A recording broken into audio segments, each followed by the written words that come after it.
ਮੈਂ ਜਦੋਂ ਵੀ ਪਾਪਾ ਦੀ ਕਬਰ 'ਤੇ ਦੁਆ ਕਰਨ ਕਬਰਸਤਾਨ ਜਾਂਦੀ ਤਾਂ ਮੈਨੂੰ ਇੱਕ ਬੇਨਾਮ ਕਬਰ ਦੇ ਕੋਲ ਇੱਕ ਔਰਤ ਬੈਠੀ ਮਿਲਦੀ ਜੋ ਹਮੇਸ਼ਾ ਰੋ ਰਹੀ ਹੁੰਦੀ ਤੇ ਉਸ ਤੋਂ ਮਾफ़ੀ ਮੰਗਦੀ।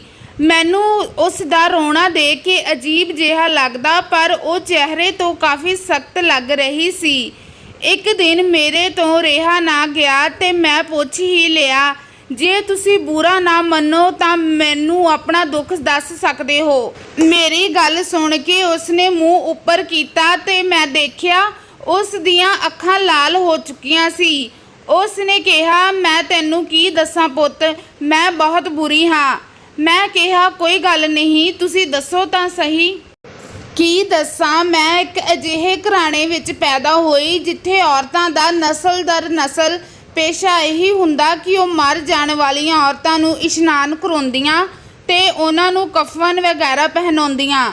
ਸਾਨੂੰ ਪਿੰਡਾਂ ਵਿੱਚ ਤਾਂ ਕੋਈ ਨਹੀਂ ਸੱਦਦਾ, ਪਰ ਸ਼ਹਿਰਾਂ ਵਿੱਚ ਸਾਨੂੰ ਵਧੀਆ ਕਮਾਈ ਹੋ ਜਾਂਦੀ ਆ, ਕਿਉਂਕਿ ਇੱਥੇ ਹਰ ਦਿਨ ਕੋਈ ਨਾ ਕੋਈ ਔਰਤ ਮਰ ਜਾਂਦੀ ਤੇ ਲੋਕ ਸਾਨੂੰ ਜਾਣਦੇ ਪਹਿਚਾਣਦੇ ਆ, ਇਸ ਕਰਕੇ ਆਪਣੇ ਘਰੇ ਲੈ ਜਾਂਦੇ ਆ।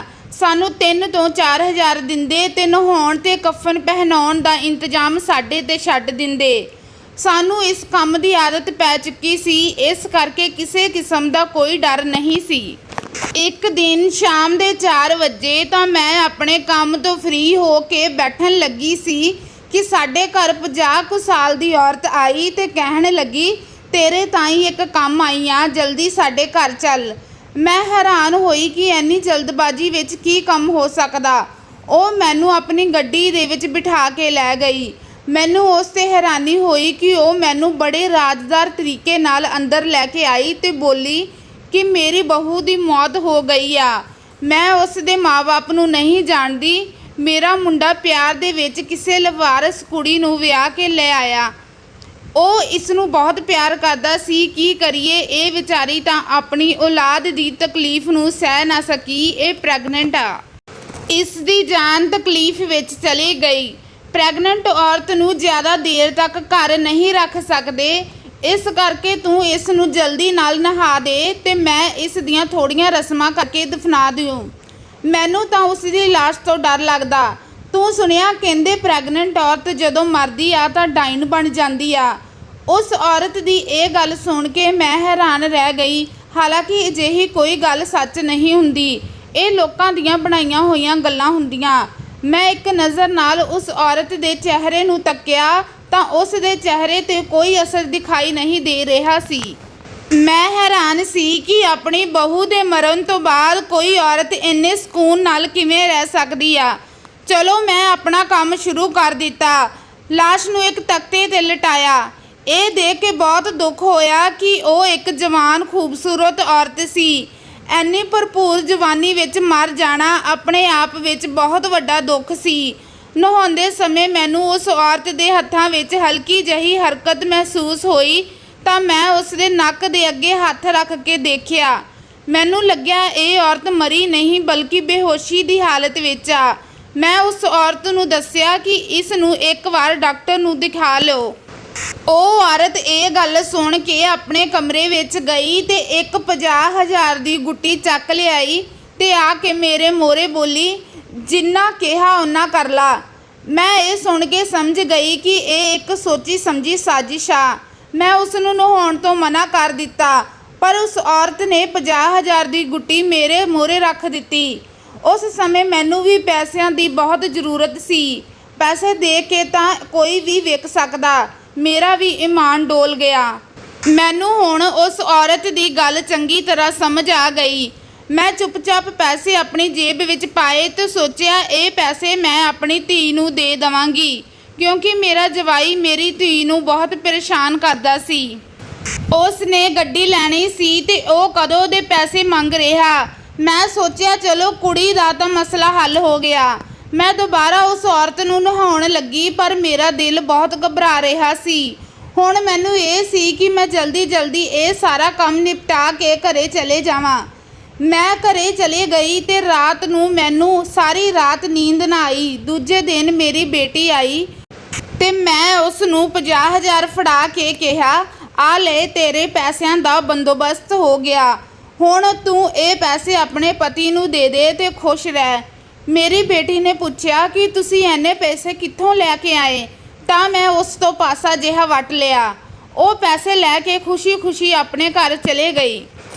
ਫਿਰ ਸ਼ਾਮ ਨੂੰ ਜਦੋਂ ਮੇਰਾ ਪਤੀ ਘਰ ਆਇਆ ਤਾਂ ਮੈਂ ਉਸ ਤੋਂ ਇਹ ਗੱਲ ਲੁਕੋ ਨਾ ਸਕੀ।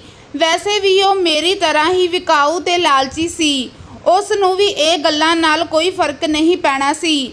ਮੈਂ ਗੱਲਾਂ ਵਿੱਚ ਜਦੋਂ ਇਹ ਸਾਰੀਆਂ ਗੱਲਾਂ ਦੱਸੀਆਂ ਤਾਂ ਮੈਂ ਉਸ ਔਰਤ ਦੇ ਗਹਿਣਿਆਂ ਬਾਰੇ ਵੀ ਦੱਸਿਆ ਕਿ ਉਸ ਔਰਤ ਦੇ ਕਾਫੀ ਸਾਰੀਆਂ ਅੰਗੂਠੀਆਂ ਪਾਈਆਂ ਹੋਈਆਂ ਸੀ। ਉਸ ਦੀ ਸੱਸ ਉਹ ਲਾ ਨਾ ਸਕੀ ਤੇ ਨਾਲ ਹੀ ਕਫਨ ਦੇ ਵਿੱਚ ਦਫਨਾ ਦਿੱਤੀਆਂ। ਮੇਰਾ ਪਤੀ ਝੱਟ ਬੋਲਿਆ ਕਿ ਉੱਠ ਚੱਲ, ਉਹ ਕਿੱਥੇ ਦਫਨਾਈ ਆ, ਕਿਉਂਕਿ ਉਹ ਗਹਿਣੇ ਤਾਂ ਆਪਾਂ ਨੂੰ ਕੱਢਣੇ ਹੀ ਪੈਣੇ, ਉਸ ਮੁਰਦੇ ਦੇ ਕੀ ਕੰਮ ਆਉਣੇ। ਪਰ ਮੈਂ ਇਹ ਕੰਮ ਨਹੀਂ ਕਰਨਾ ਚਾਹੁੰਦੀ ਸੀ ਕਿਉਂਕਿ ਮੈਂ ਪਹਿਲਾਂ ਹੀ ਬਹੁਤ ਪਰੇਸ਼ਾਨ ਸੀ। ਫਿਰ ਸੋਚਿਆ ਚੱਲ ਚੱਲਦੀ ਹਾਂ, ਜੇ ਜਿਉਂਦੀ ਹੋਈ ਤਾਂ ਨਾਲ ਲੈ ਆऊं। ਅਸੀਂ ਰਾਤ ਦੇ 2 ਵਜੇ ਘਰੋਂ ਨਿਕਲ ਤੁਰੇ। ਉੱਥੇ ਕਬਰ ਲੱਭੀ ਤੇ ਉਸ ਨੂੰ ਪੁੱਟਣ ਲੱਗੇ। ਕਬਰ ਪੁੱਟ ਕੇ ਜਦੋਂ ਦੇਖਿਆ ਤਾਂ ਉਹ ਵਿਚਾਰੀ ਮਰ ਚੁੱਕੀ ਸੀ। ਮੇਰੇ ਪਤੀ ਨੇ ਉਸ ਦੀਆਂ ਉਂਗਲਾਂ ਵੱਢ ਦਿੱਤੀਆਂ। ਅਸੀਂ ਉਸ ਦੀਆਂ ਅੰਗੂਠੀਆਂ ਲੈ ਕੇ ਘਰੇ ਆ ਗਏ।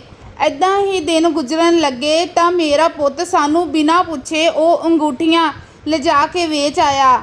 ਸ਼ਾਮ ਨੂੰ ਕੋਈ ਨਸ਼ਾ ਕਰਕੇ ਘਰੇ ਆ ਗਿਆ। ਜਦੋਂ ਅਸੀਂ ਉਸ ਨੂੰ ਪੁੱਛਿਆ ਕਿ ਤੇਰਾ ਇਹ ਹਾਲ ਕੀ ਹੋਇਆ ਤਾਂ ਉਸ ਨੇ ਨਸ਼ੇ ਦੀ ਹਾਲਤ ਵਿੱਚ ਸਭ ਦੱਸ ਦਿੱਤਾ।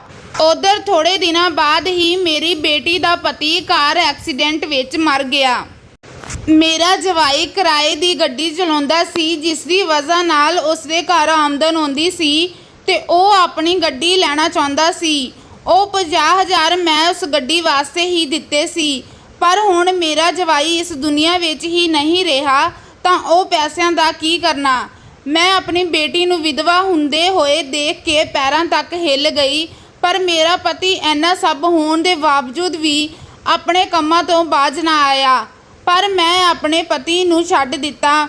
ਮੇਰਾ ਬੇਟਾ ਨਸ਼ੇ ਕਰਨ ਲੱਗ ਪਿਆ ਤੇ ਮੇਰੀ ਬੇਟੀ ਵਿਧਵਾ ਹੋ ਕੇ ਮੇਰੇ ਘਰ ਬੈਠ ਗਈ। ਹੁਣ ਮੈਂ ਹਰ ਰੋਜ਼ ਰੱਬ ਤੋਂ ਆਪਣੇ ਗੁਨਾਹਾਂ ਦੀ ਮਾਫੀ ਮੰਗਦੀ ਹਾਂ ਤੇ ਇਸ ਕਬਰ ਤੇ ਆ ਕੇ ਉਸ ਤੋਂ ਵੀ ਮਾਫੀ ਮੰਗਦੀ ਹਾਂ ਕਿ ਮੈਨੂੰ ਬਖਸ਼ ਦੇਵੋ। ਮੇਰੀ ਇੱਕ ਛੋਟੀ ਜਿਹੀ ਗਲਤੀ ਨਾਲ ਮੇਰਾ ਸਾਰਾ ਕੁਝ ਉੱਜੜ ਗਿਆ। ਜੇ ਉਸ ਟਾਈਮ ਮੈਂ ਇਸ ਨੂੰ ਬਚਾ ਲੈਂਦੀ ਤਾਂ ਮੇਰੇ ਨਾਲ ਇਹ ਸਭ ਨਾ ਹੁੰਦਾ। ਇੰਨਾ ਕਹਿ ਕੇ ਉਹ ਔਰਤ ਖਾਮੋਸ਼ ਹੋ ਗਈ। ਇਹ ਸੁਣ ਕੇ ਮੈਂ ਵੀ ਸੁੰਨ ਹੋ ਗਈ ਤੇ ਸੋਚਿਆ ਰੱਬ ਤੈਨੂੰ ਕਿੱਥੋਂ ਮਾफ़ ਕਰ ਦੂ। ਪਰ ਉਸ ਨੂੰ ਹੌਸਲਾ ਦੇ ਕੇ ਕਿਹਾ ਰੱਬ ਤੈਨੂੰ ਇੱਕ ਦਿਨ ਜ਼ਰੂਰ ਮਾफ़ ਕਰੂ। ਅਖੀਰ ਵਿੱਚ ਜਿਹੋ ਜਿਹਾ ਕਰਨਾ ਉਹੋ ਜਿਹਾ ਭਰਨਾ। ਸੋ ਦੋਸਤੋ, ਇਹ ਸੀ ਅੱਜ ਦੀ ਕਹਾਣੀ ਕਿਵੇਂ ਦੀ ਲੱਗੀ ਦੱਸਣਾ ਜ਼ਰੂਰ ਤੇ ਇਸੇ ਤਰ੍ਹਾਂ ਦੀਆਂ ਹੋਰ ਵੀਡੀਓਜ਼ ਦੇਖਣ ਲਈ ਸਾਡੇ ਚੈਨਲ ਨੂੰ ਜ਼ਰੂਰ ਸਬਸਕ੍ਰਾਈਬ ਕਰਨਾ। ਹੁਣ ਮਿਲਦੀ ਹਾਂ ਇੱਕ ਨਵੀਂ ਵੀਡੀਓ ਦੇ ਨਾਲ। ਤਦ ਤੱਕ ਲਈ ਧੰਨਵਾਦ।